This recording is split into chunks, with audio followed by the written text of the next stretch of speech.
তাহলে আমাদের লক্ষ্যটা কি? আনন্দ। আমরা কোথায় যেতে চাইছি? আনন্দ।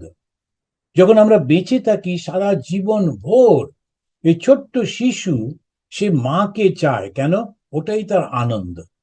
মাকে ছাড়া সে থাকতে চায় না, সে ভয় পায়। আনন্দটা হচ্ছে মায়ের কোলে। ওইখান থেকে শুরু করে জীবনের শেষ দিন পর্যন্ত আমরা শুধু আনন্দ খুঁজতে থাকি। একদম বৃদ্ধ বয়সে যখন কেউ মারা যাচ্ছে, তখন সে বারবার বলছে একটু নাতনিকে দেখতে পেলে ভালো লাগতো। নাতনি সে বিদেশে থাকে, তাকে তাড়াহুড়ো করে আনা হলো, তাকে সেই বৃদ্ধের মৃত্যুশয্যার পাশে নিয়ে যাওয়া হলো। ওকে দেখে উনি খুব খুশি হলেন। আমরা সারা জীবন বিভিন্ন আনন্দ খুঁজে বেড়াই, বিভিন্ন বিষয়েতে আনন্দ খুঁজি, ওইটাতে গোলমাল হয়ে যায়। আমরা আনন্দ পাবো বলে কাউকে আঁকড়ে ধরলাম, কিছুদিন পর ওর পরিবর্তন হয়ে গেল, তখন আর সেই আনন্দটা আসছে না।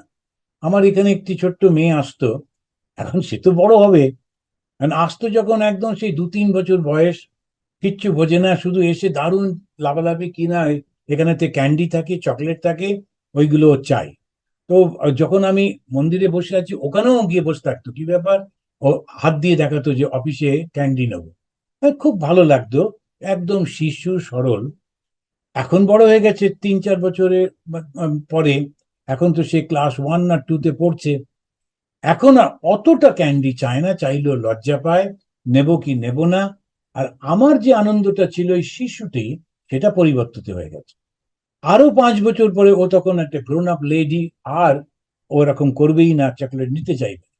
তো আমার যে আনন্দের উৎস ছিল শিশু, সে চকলেট ভালোবাসে, এসে ছোটাছুটি করছে চকলেটটার জন্যে, সেই আনন্দের উৎসটা পরিবর্তিত হয়ে গেল। আমার আর তখন আর আনন্দ লাগছে না। ও এলেও অতটা ভালো লাগছে না, কেননা আমার আনন্দের উৎস ছিল ওর সরলতাটা। এখন আমরা এক একটা বিষয়ের উপরে আনন্দ পাওয়ার চেষ্টা করি, আর সেই আনন্দটা পাল্টে যায়, কেননা আমার ওই বিষয়টা পাল্টে যায়। ওই জন্য সংসারে আমরা যত রকম চেষ্টা করি না কেন, আমরা কিছুতে সে আনন্দটা পাই না।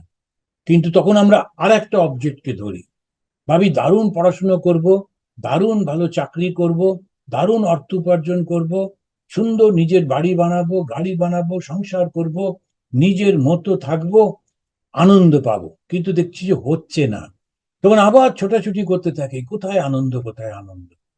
এই আনন্দের উৎসটা কিন্তু নিজের অন্তরের মধ্যে। সেটা কি? ওই চৈতন্যের কাছে যেতে হবে।